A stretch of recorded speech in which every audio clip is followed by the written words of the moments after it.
Hi, my name's Caleb, also known as Go Freek, and you're currently in my home in Clovelly. I have a sick obsession with cacti. I don't know how many cacti I have, but it's ever growing and it's going to continue to grow, and I'm running out of space, so I'm going to have to get more space. I'm an electronic music producer. I've been producing bass house, electronic music for a long time now. Today I'll be remixing sort of like a surfy rock record from a band called Pacific Avenue. Yeah, I've never remixed surfy rock before. Most of the stuff I get a chance to remix is probably already dance music. The track's called Easy Love. When I first heard it, I fell in love with it too. It's kind of a bit of an anthem, to be honest. I'll be running through the new Ableton features, Ableton 11.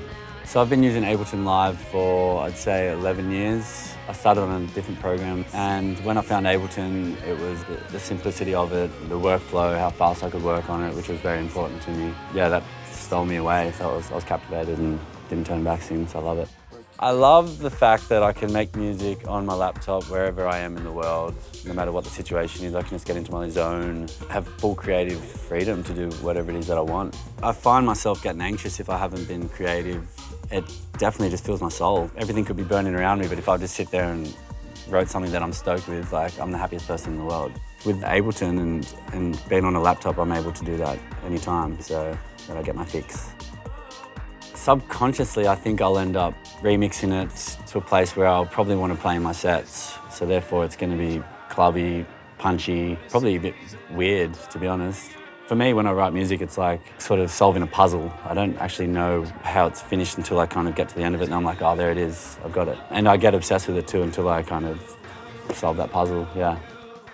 Now we should go hit the studio. The Sweat It Out studio, it's a good place to sort of get in the zone, get things done.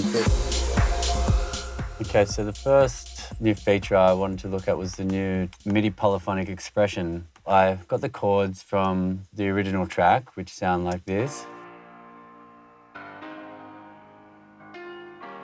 And then I put it into MIDI, and then I put in my own synth in there. And the cool thing was being able to pitch up just one note in the chord. So this is without it.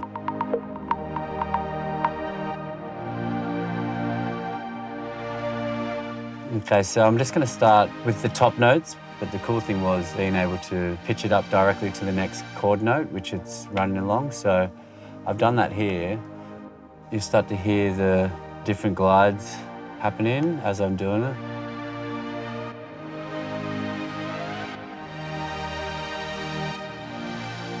Some notes I went back down.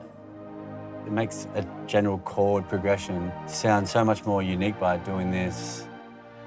You can even curve the notes as well, which is something I've always wanted to do. You probably hear it a lot in my music now. I'm sold on that. The next feature I'd like to look at is the new delay, spectral time. Love using delays, everyone does. And it just, yeah, brought my percussion to life. I haven't used anything like it before. So here is just a time. It's got a bit of reverb on it already. I'll add in a spectral time. So yeah, I was just fiddling around with the feedback. I'm just sort of having a play here and seeing where it takes me. It kind of sounds like a ping pong ball has been just bouncing around a room with a lot of reverb. But just by playing with these with the time, feedback, the shifting, it's super cool for like making build-ups. Okay, here is the vocal cuts that I've used from the original. I'll just solo them.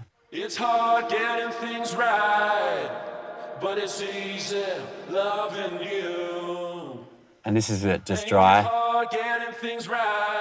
The original stem had a bit of reverb in the audio.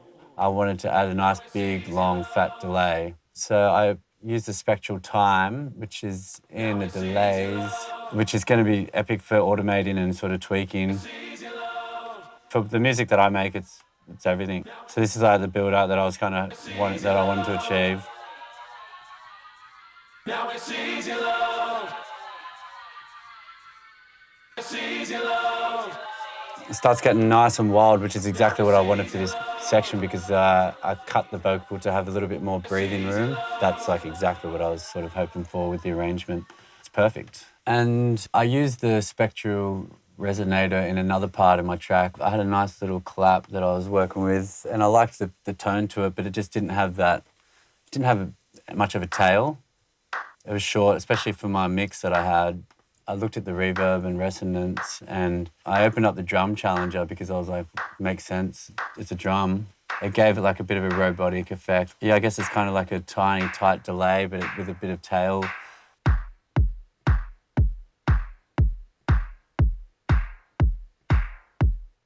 It's very electronic, but that's my jam, and I love it. I love where it's at. I think it's cool and fun. I've definitely made it my own. I'm gonna have a bit more of a play around because there's a lot more to get through with this new release. It's inspired me quite a lot, but yeah, you'll have to wait for the final product before you get to hear it.